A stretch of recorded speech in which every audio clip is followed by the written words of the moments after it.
ว่าเป็นธาตุของกิเลสเมื่อกิเลสมาบังคับบัญชาเขาได้เนี่ยของเขาก็จะบ่เป็นสุขนะที่เขาบ่เป็นสุขจะดิ้นไปสุดท้ายแล้ววันหนึ่งเขาก็จะวิ่งตามกิเลสตลอดแต่พอเขาได้มาฝึกปฏิบัติอย่างที่โครงการอบรมวิปัสสนาจารย์ก็45 วันก็เช่นเดียวกันพระเจ้าประสงค์ครูบาอาจารย์ทั้งหลายก็เพื่อที่เข้าไปอบรมปฏิบัติก็เพื่อต้องการเอาหลักธรรมคำสอนแนวทางปฏิบัติแล้วก็มาเผยแผ่มาแบ่งปันให้แก่ญาติโยมเพราะปัจจุบันนี้จำนวนพระวิปัสสนาจารย์ของประเทศเรานั้นถ้านับเป็นสัดส่วนแล้วก็ต่อประชากรชาวไทยของเราก็นับว่าน้อยแต่ปัจจุบันนี้ศรัทธาญาติโยมก็ได้สนใจได้หันมาปฏิบัติกันมากขึ้นมาศึกษาเราเรียนทางพุทธศาสนามากขึ้นโดยเฉพาะอภิธรรมบาลีอภิธรรมนักธรรมก็ดีธรรมศึกษาก็ดีอันนี้ก็ถือว่าเป็นที่น่าดีใจที่บรรดาท่านสาธุชนให้ความสนใจต่อหลักศาสนาต่อหลักธรรมขององค์พระสัมมาสัมพุทธเจ้าเนื่องจากว่าพุทธศาสนาของเรานั้นต้องมีเสา4 เสาช่วยค้ำยันอยู่เสาใดเสาหนึ่งเอียงไปเราก็ต้องมีเสาที่2ที่3มาค้ำยันฉะนั้นแล้วหลักเหล่านี้ก็จะไม่มั่นคงบ่มั่นคงนะ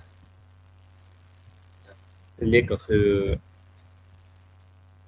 เสา4 เสาก็คือมีภิกขุภิกขุณี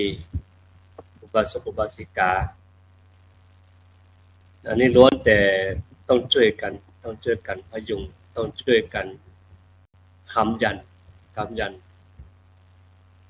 ดังนั้นก็ท่านใดที่เคยผ่านฝึกอบรมจิตใจตนมาพอสมควรนั้นก็จะเข้าใจและการปฏิบัติแล้วก็เข้าใจถึงวิถีชีวิตของตัวเองทีนี้วันนี้ก็ต้องอาตมาจะเอาพละ5พละตามความเข้าใจของเขาคือกำลังที่จะส่งเสริมกำลังที่จะไปเพิ่มเติมความท้อถอยหรือว่าไปยกความท้อถอยไปขึ้นมากำลังเหล่านี้จะช่วยเราปฏิบัติแล้วก็มีศรัทธาแรงกล้ามากขึ้นพละ5มีฟังกับผมก็จะนะมี5อย่างก็คือศรัทธาวิริยะสติสมาธิและก็ปัญญา5อย่างนี้ล้วนแต่เกื้อกูล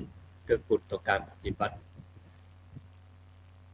เกื้อกูลต่อการปฏิบัติศรัทธาเนี่ยตัวศรัทธาเป็นเบื้องต้นถ้าเรามีศรัทธาต่อสิ่งใดแล้ว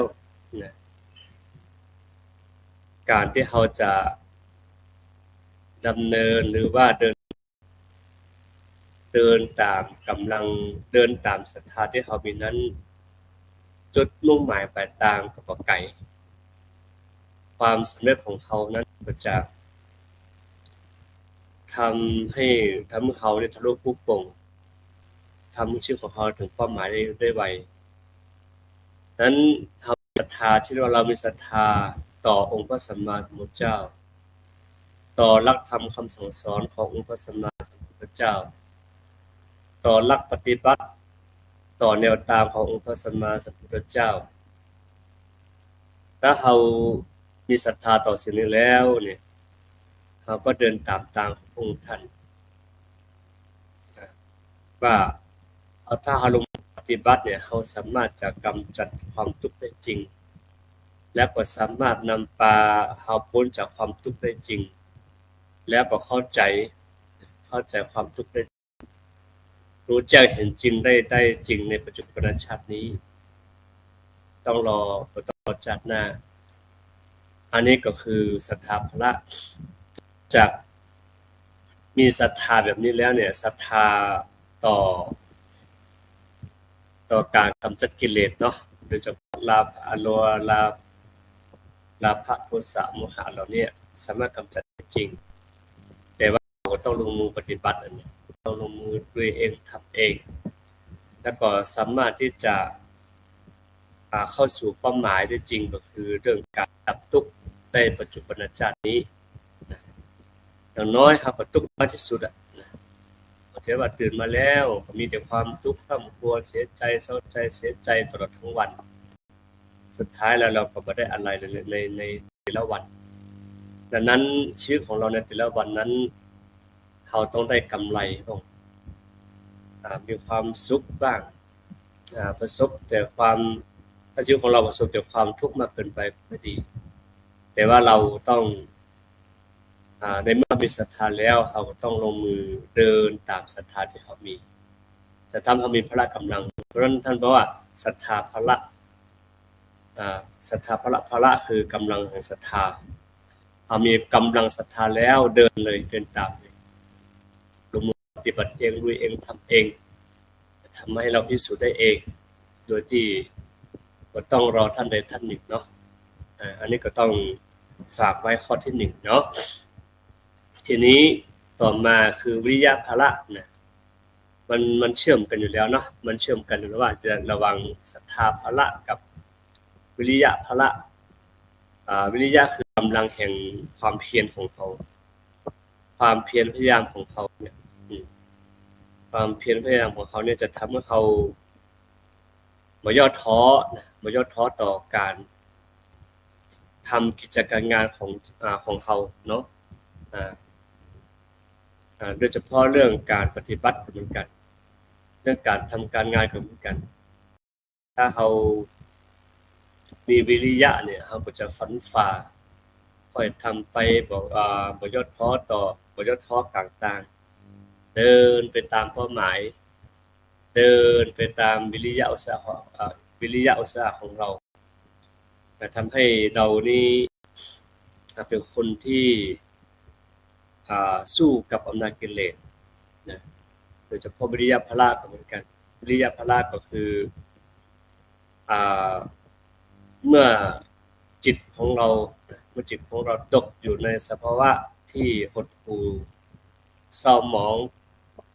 ท้อถอยทำอะไรก็ไม่มีพละแต่ว่าเราไม่ทิ้งวิริยะพละคือความเพียรของเราเนี่ย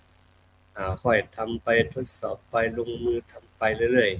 ๆได้มากได้น้อยก็ทำไปแต่ว่าเราไม่ท้อถอยต่อระหว่างทางเนาะดังนั้นก็ศรัทธาพละวิริยะพละเนี่ยมาเกื้อกูลกันอยู่แล้วเราก็ต้องเรามีศรัทธาเป็นเบื้องต้น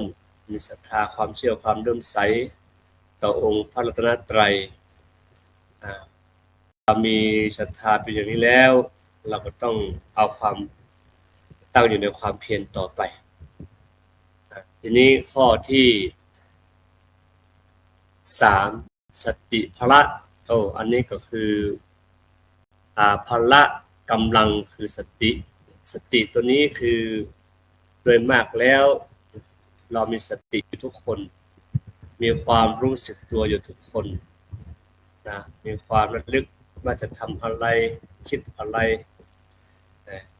ถ้าเรามีสตินำหน้าเนี่ยเราจะไม่พลาดจะทำอะไรก็ค่อยๆใช้สติพิจารณาและระลึกรู้อยู่เสมอไม่ว่าจะพูดจะคิดจะทำจะนอนจะเดินจะกินคิดอยู่เสมอมีระลึกรู้ระลึกเรื่องรู้ตัวเสมอทำให้เราเนี่ยเข้าใจเช่นมีความโกรธเกิดขึ้น ตอนนี้เรามีความโกรธขึ้นมาปุ๊บเนี่ยใจเราก็จะเต้นแรงรู้สึกไม่เป็นสุขนะจะทำให้เรากระวนกระวายจิตก็จะเต็มไปด้วยไฟแห่งความโกรธมีราคะโทสะเข้ามาครอบงำจิตใจของเรารู้ว่าตอนนี้อารมณ์เรากำลังเกิดขึ้นอารมณ์ฝ่ายลบอารมณ์ฝ่ายที่ไม่เป็นบุญเป็นกุศลเกิดขึ้นเราใช้สติระลึกรู้เข้าไปดูอากัปกิริยาที่มันเกิดขึ้นดังนั้นกิริยาแห่งความโกรธกิริยาแห่งความโลภกิริยาแห่งความหลงที่มันมากระตุ้นจิตใจของเรามีสติเป็นตัวนำมีสติเป็นตัวนำดังนั้นไม่ว่าศรัทธาก็ดีพระวิริยะก็ดีเนี่ยเราต้องมีสติมากำกับอยู่เสมอเมื่อกี้ได้ฟังโยมท่านหนึ่งท่านโยมท่านนี้บอกว่าชีวิตของเรานั้นนะบางท่านบางคนบางครอบครัวก็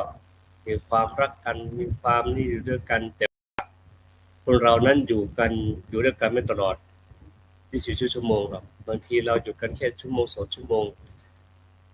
แต่สุดท้ายเนี่ยชีวิตของคนเรานั้นบอกว่าแม้จะรักกันแต่เราโรคภัยไข้เจ็บก็ต้องมาแยกให้มาทำการแยกให้พวกเราจากกันดังนั้นเราต้องตระหนักอยู่เสมอความไม่เที่ยงแห่งร่างกายความไม่เที่ยงแห่งสังขารความไม่เที่ยงแห่งชีวิตนะสิ่งเหล่านี้ถ้าเราระลึกอยู่เสมอเนี่ยเราก็จะเพิ่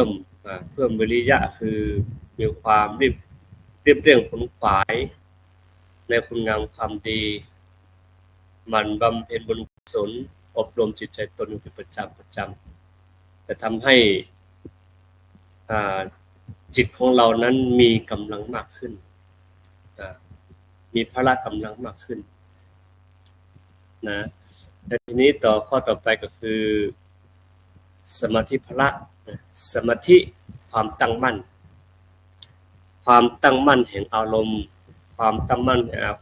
แห่งจิตใจที่ตั้งมั่นปัญญาก็จะตามมาถ้าจิตใจเป็นสมาธิจิตใจตั้งมั่นจะโยมทั้งหลายลองสังเกตดูเนาะเวลาเรานั่งสมาธิเนี่ยถ้าจิตเราไม่สงบจิตเราไม่ตั้งมั่นจิตของเราก็จะแบ่งไปตามอำนาจของคิดมันจะปรุงอยู่เสมอนะความคิดของเราโผล่ขึ้นมาคิดโน่นคิดนี่ถึงอดีตอนาคตแต่จะให้จิตของเราอยู่กับตั้งมั่นอยู่กับสมาธิเนี่ยมันยากดังนั้นก็เราก็ต้องทางที่ดีคือการฝึกอยู่บ่อยๆเนาะฝึกอยู่กับสติพละคือกำลังแห่งสมาธินะสมาธิพละกำลังสมาธิถ้าสมาธิเรามีกำลังสมาธิเราตั้งมั่นเนี่ยการปฏิบัติหรือกิจการงานทุกอย่างของเราก็จะสามารถทำให้สำเร็จรุ่งเรืองไปด้วยดีงานนั้นๆก็จะมีประสิทธิภาพเพราะว่าเรามีสมาธิมีกำลังสมาธิในการพิจารณาอย่างรอบคอบแล้วก็ไม่ประมาทเพราะเราคิดอยู่เสมอว่างานแต่ละชิ้นแต่ละอันนั้นล้วนแต่ออกมาจากจิตจากใจจากความคิดที่เราคิดจากนามธรรมมาเป็นรูปธรรมเช่นผลงานหลายๆอย่างไม่ว่าจะเป็นงานสถาปนิกศิลปะหรือสถาปัตยกรรมที่เราคัดสรรที่เราสร้างขึ้นมาเนี่ยล้วนแต่มาจากดวงจิตที่คิดขึ้นมาแล้วก็เอามาสู่เป็นรูปธรรมทำให้เราสามารถจับต้องได้สัมผัสได้ทั้งที่มันมาออกจากดวงใจของเราดังนั้นถ้าเรามีสมาธิเนี่ย เราก็จะสมัครสร้างสรรค์ผลงานได้อย่างประณีตอันนี้คือภาระข้อที่สี่ข้อสุดท้ายคือปัญญาภละนะปัญญาภละตัวปัญญาเนี่ยตัวปัญญาคือความรอบรู้ท่านอธิบายไว้อย่างนั้นนะกำลังแห่งความรู้ที่เกิดจากปัญญาญาณจิตจิตคือตัวรู้ที่ได้ปัญญาที่ได้จากปัญญาทีนี้เราต้องพูดถึงว่าปัญญาทางโลกกับปัญญาทางธรรมปัญญาทางโลกนั้นเราศึกษาเรียนรู้เพื่อนำมาประกอบสัมมาอาชีพในชีวิตของตนเช่นเราไปเรียนคณะหรือคณะนี้บางท่านก็อยากเป็นทนายก็ไปเรียนทางด้านนิติศาสตร์บางท่านอยากจะเป็นนักปกครองก็ไปเรียนรัฐศาสตร์บางท่านอยากจะเป็นสถาปนิกก็ต้องไปเรียนสถาปัตยกรรมหรือทางด้านบางท่านก็จะอยากจะเรียนทางด้านเสริมศิลปะวัฒนธรรมก็ไปเรียนตามสาขานั้นแล้วก็เมื่อจบแล้วก็นำเอาความรู้เหล่านี้แหละไปประกอบสัมมาอาชีพแล้วก็สามารถที่จะนำพาครอบครัวตนเองดำรงชีพแล้วก็มั่นคงอยู่ในโลกปัจจุบันแต่ถ้าเอามาเปรียบเทียบกับปัญญาทางธรรมนั้นปัญญาทางธรรมสามารถนำพาตนเองให้พ้นจากทุกข์แล้วก็เข้าสู่ถึงโลกุตตรธรรมนำพาดวงจิตดวงใจให้เขาสะอาดบริสุทธิ์แล้วก็สามารถดับทุกข์เข้าใจความทุกข์จากความทุกข์ที่เกิดขึ้นที่ปรากฏขึ้นแล้วก็ไม่กระวนกระวายต่อสิ่งที่มากระทบไม่กระวนกระวายกับความทุกข์ที่เกิดขึ้นแล้วเราจะเข้าใจและก็แจ่มแจ้งในสังขารของเราจะไม่ยึดติดในสังขารของเราอันนี้เพราะฉะนั้นแล้วถ้าเปรียบเทียบปุ๊บเนี่ยมันก็มันเกื้อกูลกันอยู่แล้วเนาะถ้าเรามีปัญญาทางโลกเรามีมั่นคงเรามีปัจจัยสี่ที่พร้อมเพียงแล้วก็จะเอื้ออำนวยต่อการนำพาร่างกายของเราไปสู่การปฏิบัติพออำนวยต่อกันแล้วก็จะทำให้เราเกิดปัญญานำพาดวงจิตดวงใจของเราพ้นจากสิ่งที่มันมารบกวนเราครับคือหมายความว่าทำให้จิตของเรานั้นมันเป็นไม่เป็นปฏิสุขแต่เมื่อเราลงมือปฏิบัติเราลงมือศึกษาตามหลักธรรมของพระองค์ที่วางไว้เราเดินตามทางนี้เนี่ยทำให้จิตของเรานี้พ้นจากความทุกข์ในปัจจุบันแล้วก็เข้าใจแจ่มแจ้งปูแนวทางไปสู่พระนิพพานพระนิพพานคือแดนอันสงบที่ทุกคนต้องการทุกคนไปหาโดยเฉพาะเรื่องความสงบสุขความสันติสุขภายในเนี่ยทุกคนไปหาแต่ว่าเราก็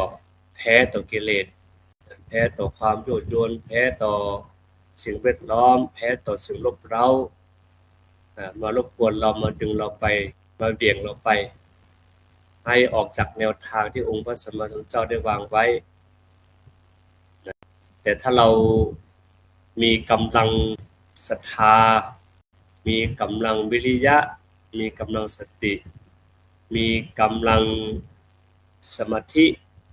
มีกำลังทางปัญญาแล้วเนี่ยนิวรณ์ทั้งห้านิวรณ์แปลความนิวรณ์แปลว่ามาขวางมารบกวนจิตใจของเราก็จะลดน้อยถอยลงซึ่งนิวรณ์เหล่านั้นเนี่ยท่านก็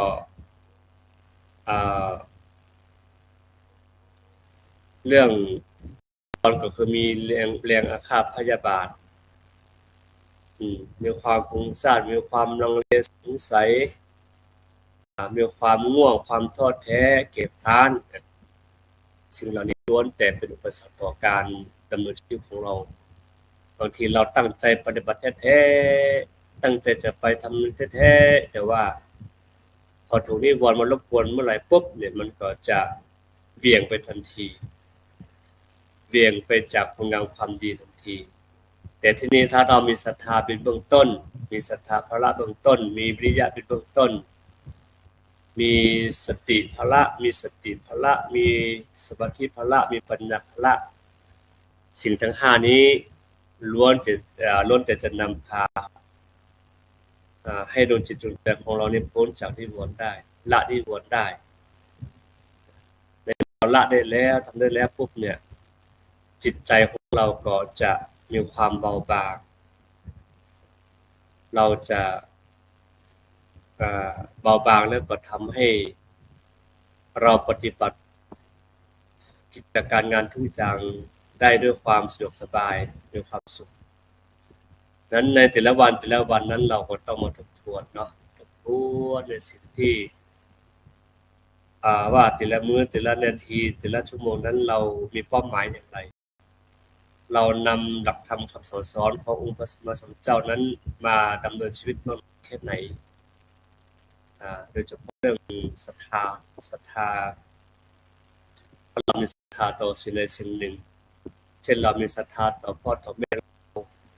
มีศรัทธาต่อการงานที่เราจะทำมีศรัทธาต่อสิ่งที่เราจะบำเพ็ญกุศล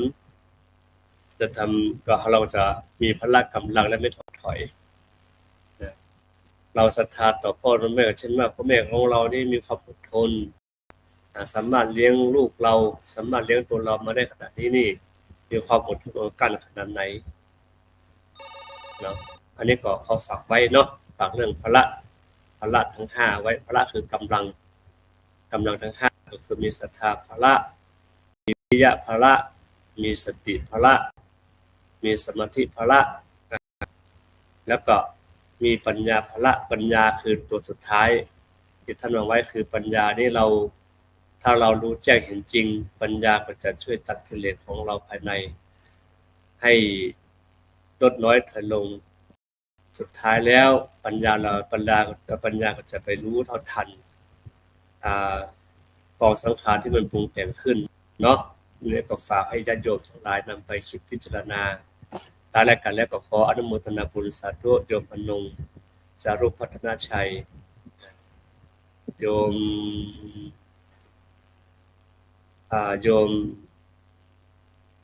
วริศนันท์โยมจิมมินินะที่ได้คอมเมนต์แล้วก็ให้กำลังใจในการเผยแผ่ธรรมะเช้านี้รวมถึงญาติโยมทั้งหลายที่ติดตามอยู่ก็ขออนุโมทนาบุญสาธุกับทุกคนที่ติดตามรายการธรรมะรับอรุณทุกเช้าด้วยบุญกุศลบุญญาบารมีของท่านทั้งหลายที่บำเพ็ญมาแล้วไม่ว่ามากน้อยเพียงใดก็ตามก็ขอให้บุญกุศลบุญญาบารมีเหล่านั้นงามความดีเหล่านั้นจงมาเป็นเกราะป้องกันมาปกป้องคุ้มครองญาติโยมให้อยู่รอดปลอดภัยให้มีร่างกายแข็งแรงปราศจากโรคภัยภัยทั้งปวงแม้นหากคิดนึกสิ่งประการใดหากถูกต้องประกอบธรรมไซก็ขอให้ความนึกคิดของญาติโยมทุกคนจงพลันสำเร็จทุกประการเจริญพรสาธุ